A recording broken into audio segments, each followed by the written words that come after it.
Hey guys, I was only going to do one video today, but I went downstairs to edit my video and my Lasko unit, this is like an Amazon special. Lasko is a ceramic space heater, is not working. I am plugging this in, all plugged in, press the power button, and I get nothing. Nothing. So, I did a little research, and apparently there's a fuse, a 1/4 amp, 250 volt fuse that sits behind this control panel that needs to be replaced. And in order to get to it, I need to take this completely apart. I need to dismantle this entire thing. There's these Torx screws, or Torx screws all over, 6, 7 of them. This whole backing plate will come out, but that's not where the fuse is. The fuse is actually behind this control panel. So I have to take those screws out and then pull this out. And then behind the actual circuit board, and I think there's 4 screws that hold that into place, I have to pull that off of this control panel and get to the fuse there. And then I have to get the fuse and then solder it in. So this is a little bit of a job. I saw one video on YouTube about it. This has to be a common problem with these units. Has to be. I had an older unit. Same thing happened after a storm. Was plugged in, not turned. It was on a surge protector. It wasn't even running, and it still blew the fuse. I don't know what's going on. I don't know if it's extra sensitive or whatever the case is, but apparently you have to unplug these things from the wall every time you're not using it. That's really, honestly, the only advice I can give you. They're inexpensive. These are like 60 bucks on Amazon. That's why I got it. They work really well when they are working. The one at work is like an older version of this, and it's been working for eons. I think for the last 3-4 years. Been through plenty of storms and all that kind of stuff. No issues.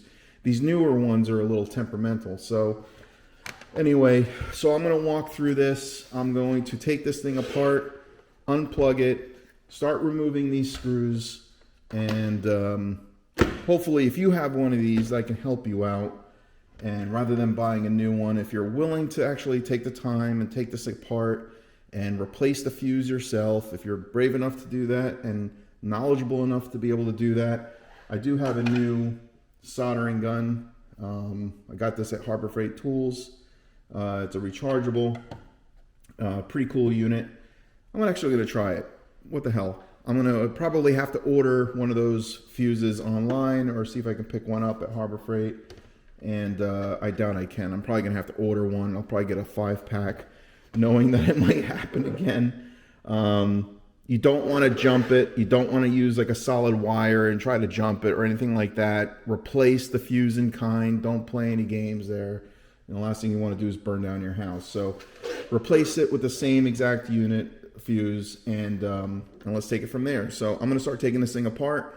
There's 1, 2, 3, 4, 5, 6, 7 of these. I'm going to find the appropriate, got this little cool toolkit from Amazon, so I'm going to open that up and find the appropriate Torx screw for that. And we'll really ready? All right, so I'm going through some of my different sizes here. So let's see what we got. Oh, first shot, very cool. T15. It's a T15 size. I'm going to put it inside of this and go to town and start removing some of these. This is magnetic, pretty cool little unit. It wasn't that expensive. It was on Amazon, and I could use this for a couple different reasons. And anyway, I'm going to start taking this apart.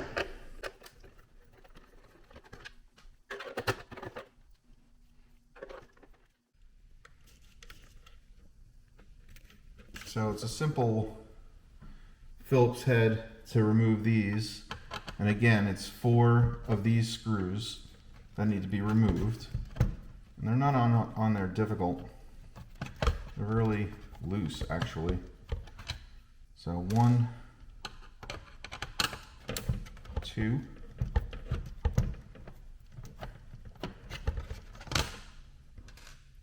and then these 2 down here are a little bit more difficult to get to. You have to kind of get them at an angle, but luckily, hopefully, we can get to them. You might need to use a smaller screwdriver, but this is working okay. It looks like you just have to kind of use 2 hands to get to it. That's 3. That's what these look like. And then this 4th one down here, again, not the easiest thing to get to, but a little patience and you'll get to it, no problem. It looks like the screws are kind of angled in your direction anyway, so, and that's the 4th one. So there's 4 of those screws that actually hold that control panel in. And now you can pull the control panel off. You can see that right there, that's off of the unit now. And there's, how does this come out? So there's 1, 2, 3, 4 smaller Phillips head screws that hold this control panel, or actually circuit board, onto the control panel. And these are smaller Phillips head screws. Put them aside so you don't lose them. You don't want to lose any of these screws. I mean, like in theory, you know, you should be able to put these back, even if it was just like 1 or 2 of them.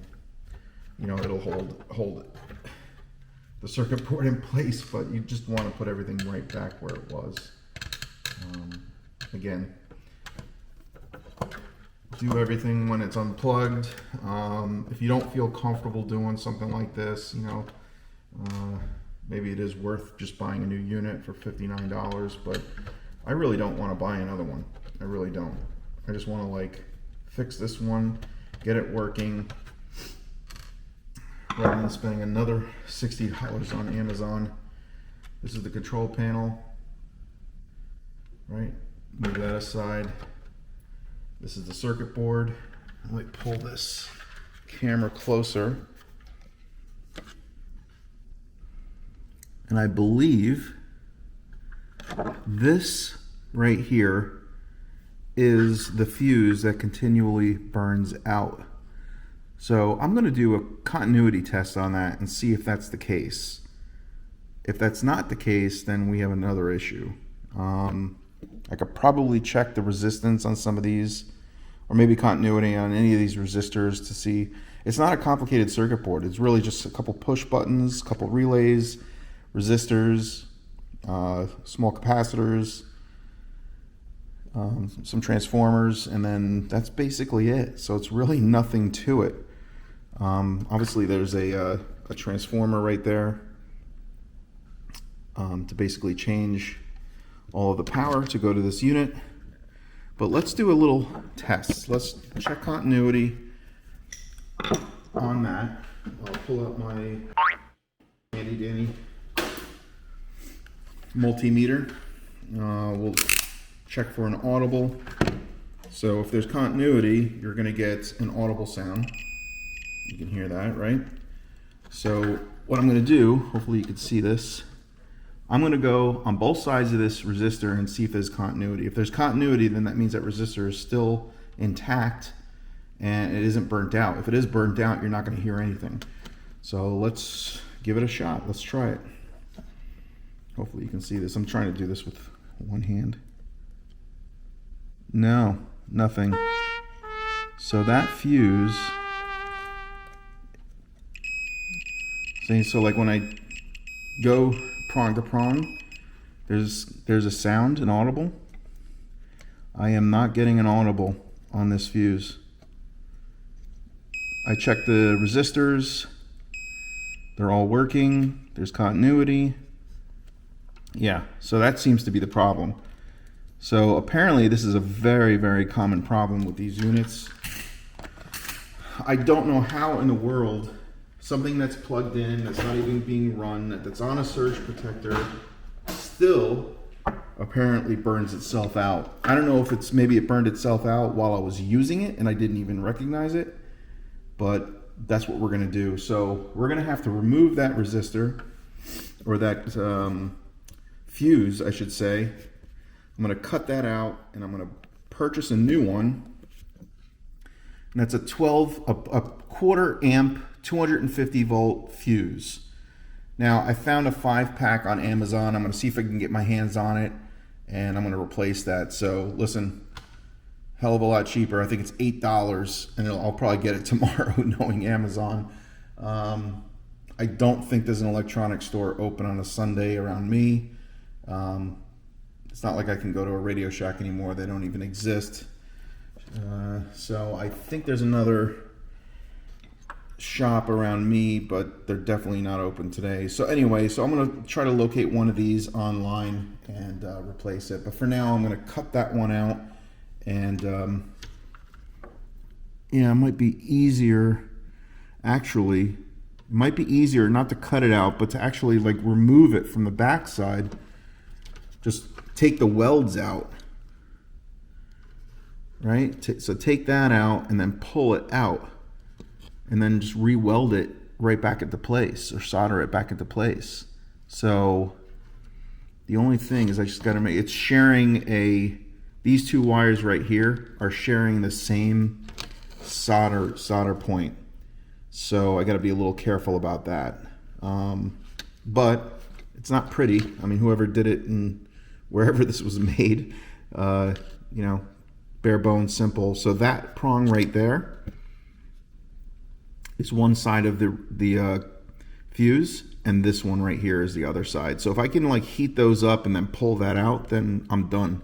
And all I got to do is replace it just by putting a new one in, running those prongs back through the circuit board, and then soldering it back into place, and I should be okay. The other option, I saw the other guy online, he basically cut these right from the fuse itself, and then re-welded it from that point. So, but I'd rather not do that. I'd actually just rather just use the circuit board itself and do it the way it was designed. So I'm going to see if I can heat those up and then remove that and see where it goes. Let's see here. Hopefully it'll work. Yeah, it's melting.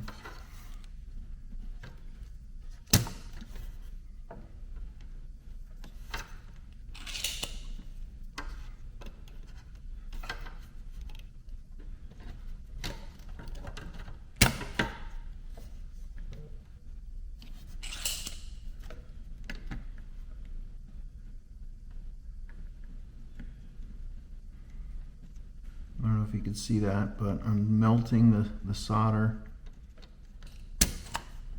and pulling it using this device. Basically just sucks the solder out. So anyway, do the other side, do the same thing.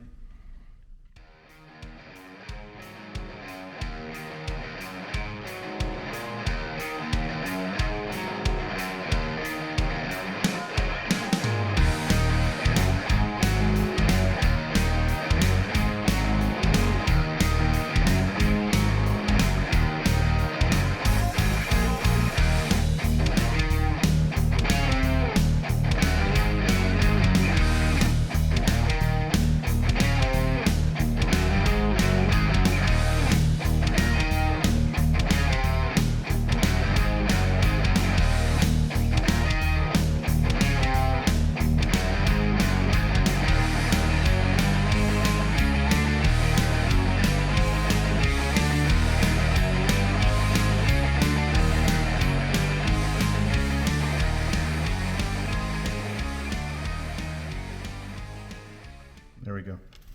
Got it out. So that right there, I don't know if you see it, that right there is the fuse. So now I got to put it back, got to put a new one back in its position and solder it back into position. And hopefully it'll work. All right, so I finally got the 1/4 amp 250 volt fuses from Amazon.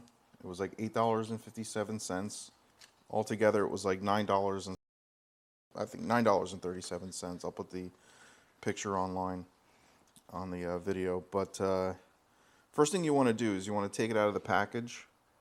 And if you notice, these have actually wire already soldered onto the ends of the fuse, which is helpful. But the first thing you want to do is you want to test continuity, just to make sure that these are right before you actually install them. I'm going to bend these so that I can put them in to the circuit board, and I'll do that right now.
All right, we're going to test it.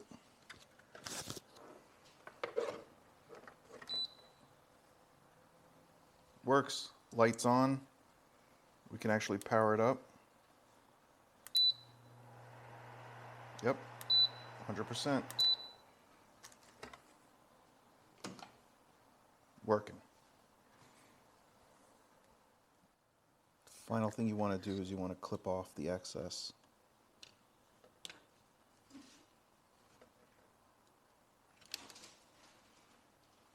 All right. Circuit board is intact, new fuse is in place. We're going to put everything back together.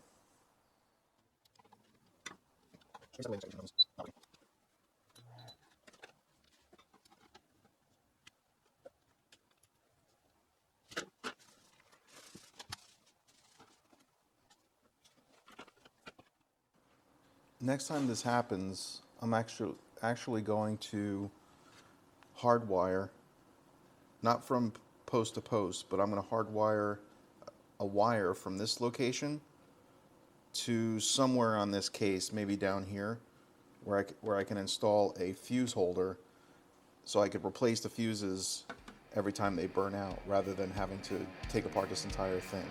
So if it happens again, that's what I'll do next time.